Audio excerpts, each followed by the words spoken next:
ഞാൻ ഡോക്ടർ അജയൻ വർഗീസ്, കുന്നമംഗലം പന്തീർപ്പാടത്തുള്ള institute of sexual and reproductive medicine എന്ന സ്ഥാപനത്തിൻ്റെ ഡയറക്ടറാണ്. സ്ട്രോക്ക് വന്ന രോഗികൾക്ക്, അതായത് പക്ഷാഘാതം വന്ന രോഗികൾക്ക്, തളർവാദം വന്ന രോഗികൾക്ക് ലൈംഗിക ബന്ധത്തിൽ ഏർപ്പെടാൻ കഴിയുമോ എന്നുള്ളതാണ് ഇന്നത്തെ ചോദ്യം. തീർച്ചയായും ഇതൊരു കുഴക്കുന്ന ചോദ്യമാണ്. സ്ട്രോക്കിൻ്റെ അവസ്ഥയനുസരിച്ച്, അതിൻ്റെ കാഠിന്യമനുസരിച്ചാണ് തുടർന്നുള്ള ലൈംഗിക ബന്ധങ്ങൾ. എന്നിരുന്നാലും ചെറിയ രീതിയിൽ സ്ട്രോക്ക് വന്ന വ്യക്തികളെ സംബന്ധിച്ചിടത്തോളം അത് റിക്കവറായി കഴിഞ്ഞതിന് ശേഷം സുഖമായി ലൈംഗിക ബന്ധത്തിൽ ഏർപ്പെടാൻ കഴിയുന്നുണ്ട്. എന്നാൽ സ്ട്രോക്കിൻ്റെ ചികിത്സ നടന്ന് ഏതാണ്ട് സ്റ്റെബിലൈസ്ഡായി കഴിയുന്ന വ്യക്തികളെ സംബന്ധിച്ചിടത്തോളം ഒരു രൂപത്തിലല്ലെങ്കിൽ മറ്റൊരു രൂപത്തിൽ ലൈംഗിക ബന്ധത്തിൽ ഏർപ്പെടുന്നതിന് തടസ്സമില്ല. അതിനു മുമ്പ് നമുക്ക് സ്ട്രോക്ക് എന്താണെന്നുള്ളതൊന്ന് പരിശോധിക്കാം. നമ്മുടെ തലച്ചോറ് അല്ലെങ്കിൽ മസ്തിഷ്കമാണ് നമ്മുടെ ശരീരത്തിൻ്റെ എല്ലാ ഭാഗങ്ങളെയും നിയന്ത്രിക്കുന്നത്. ശരീരത്തിൻ്റെ സ്പർശനശേഷി, അതുപോലെ തന്നെ അതിൻ്റെ ചലനശേഷി, നമ്മൾ എന്തെല്ലാം ചിന്തിക്കുന്നു, ഇതെല്ലാ കാര്യങ്ങളിലും തലച്ചോറിന് അതിൻ്റെതായ പ്രാധാന്യമുണ്ട്. അപ്പോൾ തലച്ചോറിൽ നിന്ന് വരുന്ന ചില സിഗ്നലുകൾ അനുസരിച്ചാണ് ഞാനിപ്പോൾ സംസാരിക്കുന്നത്, എൻ്റെ കൈ ചലിക്കുന്നത്, അതെല്ലാം നമുക്കറിയാം. നമ്മളെവിടെയെങ്കിലും ഒരു മുട്ടുസൂചി കൊണ്ട് കുത്തുകയാണെങ്കിൽ ആ വേദന തലച്ചോറിലെത്തിയിട്ട് അവിടെ മുട്ടുസൂചി കൊണ്ട് കുത്തിയിട്ടുണ്ട് എന്ന് അറിയിക്കുന്നതും തലച്ചോറാണ്. ഈ തലച്ചോറിനെ നിയന്ത്രിക്കുന്നത് അല്ലെങ്കിൽ തലച്ചോറിലുള്ളത് നാഡീവ്യൂഹങ്ങളാണ്.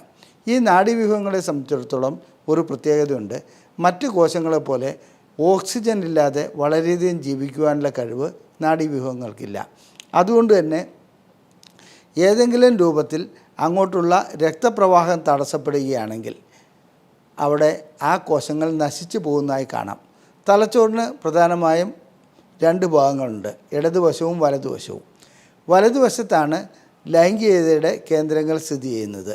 അപ്പോൾ ഏതെങ്കിലും കാരണവശാൽ നമ്മുടെ രക്തക്കുഴൽ ബ്ലോക്കാകുന്നത് വലതുവശത്താണെങ്കിൽ ലൈംഗികമായ പരിമിതികൾ ഉണ്ടാകാറുണ്ട്. ഒരു ഭാഗ്യമെന്ന് പറയട്ടെ, ലൈംഗിക കേന്ദ്രങ്ങളെ നേരിട്ട് ബാധിക്കുന്ന അല്ലെങ്കിൽ ഏറ്റവും ആദ്യം ബാധിക്കുന്ന രീതിയിലുള്ള സ്ട്രോക്ക് ഉണ്ടാകുന്നത് വളരെ വളരെ അപൂർവമാണ്, അഥവാ ഇല്ല എന്ന് തന്നെ പറയാം. സാധാരണ രീതിയിൽ സ്ട്രോക്ക് ഉണ്ടാകുന്ന ഒരു വ്യക്തിയെ സംബന്ധിച്ചിടത്തോളം അദ്ദേഹത്തിൻ്റെ ഒരു വശം തളർന്നു പോകുന്നു. കൂടുതലായിട്ടും ചിലപ്പോൾ ഒരു ഇടതുവശത്തെ കൈയും കാലും തളർന്നു പോകുന്നു, അല്ലെങ്കിൽ വലതുവശത്തെ കൈയും കാലും തളർന്നു പോകുന്നു. ചിലരെ സംബന്ധിച്ചിടത്തോളം അവരുടെ സംസാരശേഷി നഷ്ടപ്പെടുന്നു. ഇതൊക്കെയാണ് സ്ട്രോക്ക് ഉണ്ടാകുന്ന വ്യക്തികളെ സംബന്ധിച്ചിടത്തോളം കണ്ടുവരുന്നത്. ചിലർക്ക് മൂത്രം അറിയാതെ പോകുന്നു, മലവിസർജനം അറിയാതെ നടക്കുന്നു, ഇങ്ങനെയുള്ള കാര്യങ്ങളും ഉണ്ടാകാറുണ്ട്. എന്നാൽ സ്ട്രോക്ക് ഉണ്ടാകുന്നതിന് ഞാൻ നേരത്തെ സൂചിപ്പിച്ചു, തലച്ചോറിലെ രക്തക്കുഴലുകൾക്ക് ബ്ലോക്ക് ഉണ്ടാകുക, അതിനനുസരിച്ച് അത് സപ്ലൈ ചെയ്യുന്ന ന്യൂറോണുകൾക്ക്, ആ രക്തക്കുഴലിൽ സപ്ലൈ ചെയ്യുന്ന ന്യൂറോണുകൾക്ക് പ്രവർത്തനം സുഗമമായി നടത്തുവാൻ കഴിയാതെ വരിക. സ്ട്രോക്ക് ഉണ്ടാകുന്ന സമയത്ത് ഒട്ടനവധി പ്രശ്നങ്ങൾ ഉണ്ടാകുന്നുണ്ട്. പ്രഷർ കൂടുന്നുണ്ട്, മറ്റു രീതിയിലുള്ള പ്രശ്നങ്ങളുണ്ടാകുന്നുണ്ട്. ഇതെല്ലാം കഴിഞ്ഞ് ഇതിൻ്റെ റിക്കവറി സ്റ്റേജിലേക്ക് വന്നതിന് ശേഷമേ നമുക്ക് ലൈംഗികതയെക്കുറിച്ച് ചിന്തിക്കുവാൻ കഴിയുള്ളൂ. സ്ട്രോക്ക് വന്ന വ്യക്തിയെ സംബന്ധിച്ചിടത്തോളം ലൈംഗിക ബന്ധത്തിൽ ഏർപ്പെടണമെങ്കിൽ ലിംഗം ഉദ്ധരിക്കണമെന്നുള്ളത് പ്രധാനപ്പെട്ട ഘടകമാണല്ലോ. ഒരു കാര്യം പറയട്ടെ, ലിംഗം ഉദ്ധരിക്കുന്നതിന് മറ്റു രീതിയിലുള്ള തടസ്സങ്ങളുണ്ടാകുന്നു. ഇതിൻ്റെ കാരണം സ്ട്രോക്ക് ഉണ്ടാക്കുന്നത് രക്തക്കൊഴലുകൾക്ക് ഒന്നുകിൽ രക്തക്കൊഴൽ പൊട്ടിപ്പോവുക, അല്ലെങ്കിൽ രക്തക്കൊഴലുകളുടെ ഉള്ളിൽ അത്രോസ്ക്ലിറോസിസ് മുതലായ രക്തം കട്ട പിടിച്ച് ബ്ലോക്കാകുക, ഇല്ലെങ്കിൽ അനൂറിസം പോലെ ഏതെങ്കിലും രക്തക്കൊഴലുകൾ പൊട്ടുക, ഇല്ലെങ്കിൽ ചെറിയ രീതിയിലുള്ള എംബോളിസം വന്നിട്ട് ഒരു ഭാഗത്തേക്കുള്ള രക്തപ്രവാഹം തടസ്സപ്പെടുക, ഇങ്ങനെയുള്ള കാര്യങ്ങൾ കൊണ്ടാണ്. എന്തു തന്നെയായാലും ശരി, രക്തപ്രവാഹം തടസ്സപ്പെടുന്നു എന്നുള്ളതാണ് സ്ട്രോക്കിൻ്റെ അടിസ്ഥാന ഘടകം. അങ്ങനെ രക്തപ്രവാഹം തടസ്സപ്പെടുന്നതിൻ്റെ ഞാൻ നേരത്തെ സൂചിപ്പിച്ച പോലെ ഏത് ഭാഗത്തേക്കാണോ അതിൻ്റെ എതിർഭാഗത്തുള്ള തലച്ചോറിൻ്റെ വലതുഭാഗത്തെ രക്തപ്രവാഹമാണ് തടസ്സപ്പെടുന്നതെങ്കിൽ ഇടതുഭാഗം തളരുന്നു, ഇടതുഭാഗത്തേതാണെങ്കിൽ വലതുഭാഗം തളരുന്നു. ലൈംഗികശേഷി നഷ്ടപ്പെട്ട് കഴിഞ്ഞാൽ ഇത് റിക്കവർ ചെയ്തെടുക്കണമെന്നുണ്ടെങ്കിൽ അദ്ദേഹത്തെ സംബന്ധിച്ചിടത്തോളം ഒന്ന്, ഈ ലൈംഗികശേഷി നഷ്ടപ്പെടുമ്പോൾ സ്വാഭിമാനം അല്ലെങ്കിൽ അദ്ദേഹത്തിൻ്റെ സെൽഫ് എസ്റ്റീം തകരുന്നു.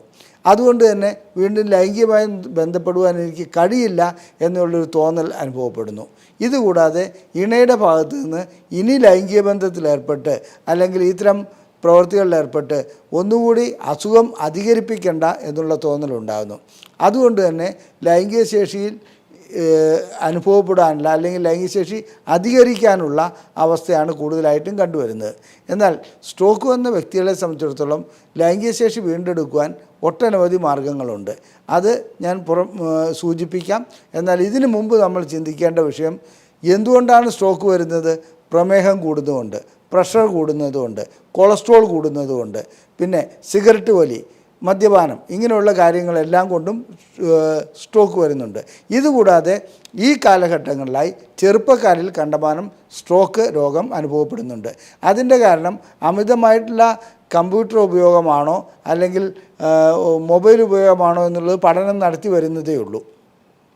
എത്രയൊക്കെ ആയാലും ശരി, പണ്ട് വൃദ്ധന്മാരിൽ കണ്ടുവന്നിരുന്ന ഈ അസുഖം ഇന്ന് ചെറുപ്പക്കാരിലും വ്യാപകമായി കണ്ടുവരുന്നുണ്ട്. അവരുടെ ഒരു 35 വയസ്സുള്ള ഒരു വ്യക്തിയെ സംബന്ധിച്ചിടത്തോളം സ്ട്രോക്ക് വന്നു കഴിഞ്ഞാൽ ലൈംഗിക ജീവിതം അല്ലെങ്കിൽ പിന്നെ ആ കുടുംബം തന്നെ തകർന്നു പോകുന്ന ഒരു അവസ്ഥ വരാം. അതുകൊണ്ട് സ്ട്രോക്ക് വന്ന വ്യക്തികളെ സംബന്ധിച്ചിടത്തോളം ഏതെല്ലാം രീതിയിൽ ലൈംഗിക ശേഷി വീണ്ടെടുക്കാമെന്നുള്ളത് ചിന്തിക്കുന്നതിന് മുമ്പ് എന്തുകൊണ്ടാണ് സ്ട്രോക്ക് വരുന്നതെന്ന് ഞാൻ കാരണങ്ങൾ പറഞ്ഞു. ഈ കാരണങ്ങൾ എല്ലാം തന്നെ ലൈംഗിക ശേഷി കുറയ്ക്കുന്നതാണ്. പ്രമേഹം ലൈംഗിക ശേഷി കുറയ്ക്കും, പ്രഷർ ലൈംഗിക ശേഷി കുറയ്ക്കും, അതുപോലെ തന്നെ ഹൃദ്രോഗം ലൈംഗിക ശേഷി കുറയ്ക്കും. ഇതുകൂടാതെ നമുക്ക് കൊളസ്ട്രോൾ ലൈംഗിക ശേഷി കുറയ്ക്കും. ഇങ്ങനെ ലൈംഗിക ശേഷി പിന്നെ നേരത്തെ സൂചിപ്പിച്ച സിഗരറ്റ് വലി, അതേ പുകവലി ലൈംഗിക ശേഷി കുറയ്ക്കും. അപ്പോൾ ഇത്തരം ലൈംഗിക ശേഷി കുറയ്ക്കുന്ന എല്ലാ ഘടകങ്ങളും കൂടിയാണ് സ്ട്രോക്ക് ഉണ്ടാക്കുന്നത്. അപ്പോൾ സ്ട്രോക്ക് ഉണ്ടാക്കിയതിന് ശേഷം നമ്മൾ ഇതിനെ ചികിത്സിക്കാൻ പോവുകയാണെങ്കിൽ എവിടെ ചികിത്സ തുടങ്ങണം? എല്ലാ അസുഖങ്ങൾക്കും ചികിത്സ നൽകേണ്ടതുണ്ട്. പ്രമേഹം നിയന്ത്രിക്കേണ്ടതുണ്ട്, പ്രഷർ നിയന്ത്രിക്കേണ്ടതുണ്ട്, അതുപോലെ തന്നെ ഹൃദ്രോഗമുണ്ടെങ്കിൽ അതിൻ്റെ പരാതി അതിനുള്ള ചികിത്സ നൽകേണ്ടതുണ്ട്. അതുപോലെ തന്നെ സിഗരറ്റ് വലിക്കുന്ന വ്യക്തിയാണെങ്കിൽ എനിക്കറിയാം, സ്ട്രോക്ക് വന്നതിന് ശേഷം വീണ്ടും സിഗരറ്റ് വലിക്കുന്ന വ്യക്തികളെക്കുറിച്ചറിയാം. അപ്പോൾ വീണ്ടും ഈ പ്രശ്നങ്ങളെല്ലാം അധികരിക്കും. അതുകൊണ്ട് തന്നെ അവരുടെ ലൈംഗിക ശേഷി വീണ്ടെടുക്കുക എന്ന് പറയുന്നത് ഒരു ഹിമാലയൻ ടാസ്ക്കാണ്. ആദ്യം ചെയ്യേണ്ട കാര്യം, ഈ ലൈംഗിക ശേഷി വീണ്ടെടുക്കുക എന്ന് പറയുമ്പോൾ രോഗങ്ങളെല്ലാം നിയന്ത്രണത്തിൽ വന്നു കഴിഞ്ഞാൽ ഇവരെ സംബന്ധിച്ചിടത്തോളം ഇവരുടെ ലൈംഗിക ശേഷി വീണ്ടെടുക്കാൻ കഴിയുന്നതാണോ ഇല്ലയോ എന്നുള്ളതിനുള്ള ടെസ്റ്റുകളുണ്ട്. അതായത് ഓഫീസിഡ്നാഫിൽ ടെസ്റ്റുണ്ട്, അതുപോലെ ഫാർമക്കോളജിക്ക് ഇൻഡ്യൂസ്ഡ് പെനൈൽ ഇറക്ഷൻ ടെസ്റ്റ് അഥവാ പൈപ്പ് ടെസ്റ്റുണ്ട്.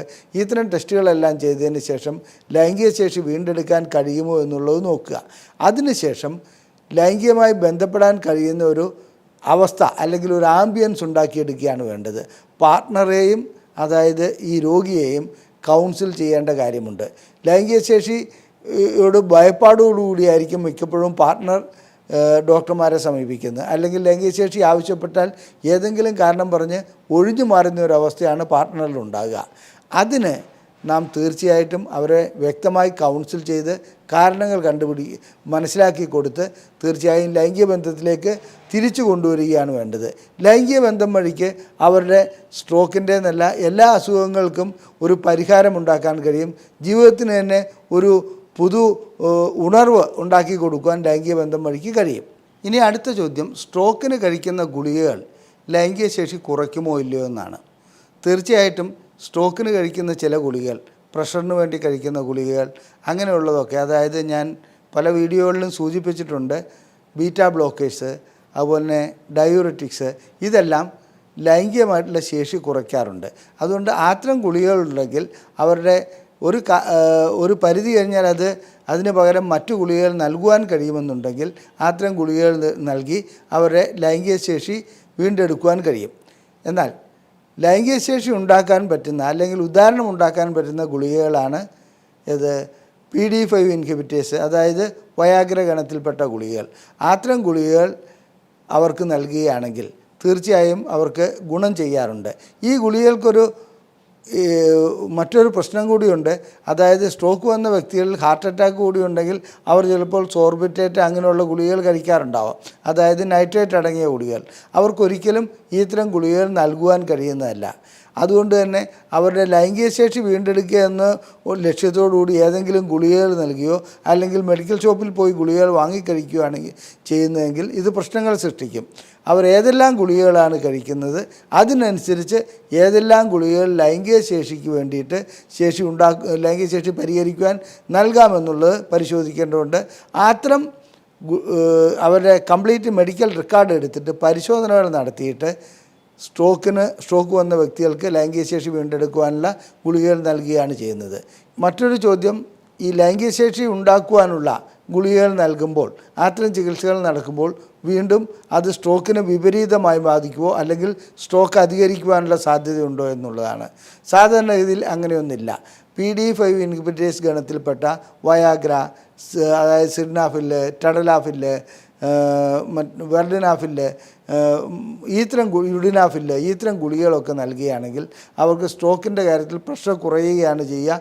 വീണ്ടും പ്രശ്നങ്ങൾ ഉണ്ടാകാതിരിക്കാനുള്ള സാധ്യതയാണുള്ളത്. സൂക്ഷിച്ച് കൈകാര്യം ചെയ്യണമെന്ന് മാത്രം. അതായത് സോർബിറ്റേറ്റ് ഗുളികകളുടെ കൂട്ടത്തിൽ ഇത് കൊടുക്കരുതെന്ന് മാത്രം. ഇനി ഇത് പരാജയപ്പെടുന്ന വ്യക്തികളെ സംബന്ധിച്ചിടത്തോളം നമുക്ക് ഇൻട്രാകാവേണസ് ഇഞ്ചക്ഷൻ നൽകാൻ പറ്റും. അതായത് ലിംഗത്തിലേക്കൊരു ഇഞ്ചക്ഷൻ ചെയ്യുക. ഈ ഇഞ്ചക്ഷൻ ചെയ്യുന്നതോടുകൂടി അവരുടെ ലിംഗത്തിലേക്കുള്ള രക്തപ്രവാഹം കൂടുകയും ലിംഗം നല്ല ദൃഢതയോടുകൂടി വരികയും ചെയ്യും. അങ്ങനെ ആ ഇഞ്ചക്ഷൻ ചെയ്ത് അവരുടെ ലിംഗത്തിലുള്ള ബ്ലോക്ക് നീക്കുകയാണെങ്കിൽ, ചെറിയ രീതിയിൽ ബ്ലോക്ക് നീങ്ങാറുണ്ട് ഇഞ്ചക്ഷൻ ചെയ്യുന്നതുകൊണ്ട്, അങ്ങനെ ബ്ലോക്ക് നീക്കുകയാണെങ്കിൽ അവരെ സംബന്ധിച്ചിടത്തോളം അതൊരു പുതിയൊരു അനുഭവമായി മാറും.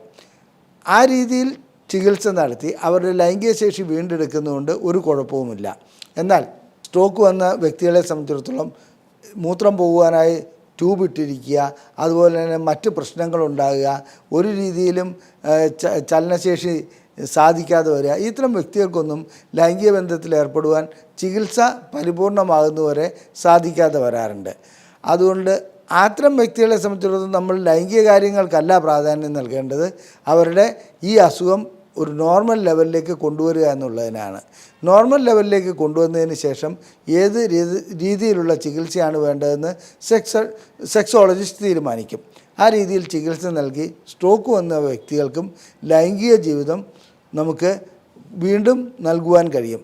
അങ്ങനെ ലൈംഗിക ജീവിതം നൽകുന്നത് വഴിക്ക് ആ കുടുംബത്തിലൊരു സ്വസ്ഥത ഉണ്ടാകുന്ന അവസ്ഥ വരാറുണ്ട്. ലൈംഗിക പ്രശ്നങ്ങളെക്കുറിച്ചുള്ള 3 ചോദ്യങ്ങൾക്ക് ഞങ്ങൾ സൗജന്യമായി മറുപടി നൽകാറുണ്ട്. നിങ്ങളുടെ സംശയങ്ങൾ ഈ കാണുന്ന നമ്പറിൽ വാട്സപ്പ് ചെയ്യുക. ISRM എന്ന് ടൈപ്പ് ചെയ്ത് അയക്കുകയാണെങ്കിൽ ഞങ്ങൾ ഞങ്ങളുടെ ലഘുലേഖകൾ നിങ്ങൾക്ക് സൗജന്യമായി അയച്ചു തരുന്നതാണ്. ലൈംഗികമായിട്ടുള്ള എല്ലാ രോഗങ്ങൾക്കും സ്ത്രീ പുരുഷ ഭേദമന്യേ ചികിത്സ നൽകുന്ന ഒരു സ്ഥാപനമാണ് ISRM. ഞങ്ങളുടെ നമ്പർ ഇവിടെ കൊടുത്തിട്ടുണ്ട്. ആ നമ്പറിൽ വിളിച്ച് നിങ്ങൾക്ക് ചികിത്സയുടെ ആവശ്യത്തിനോ നിങ്ങൾക്ക് ലൈംഗികമായുള്ള സംശയങ്ങൾക്കോ വാട്സപ്പ് വഴി കോൺടാക്റ്റ് ചെയ്യാവുന്നതാണ്.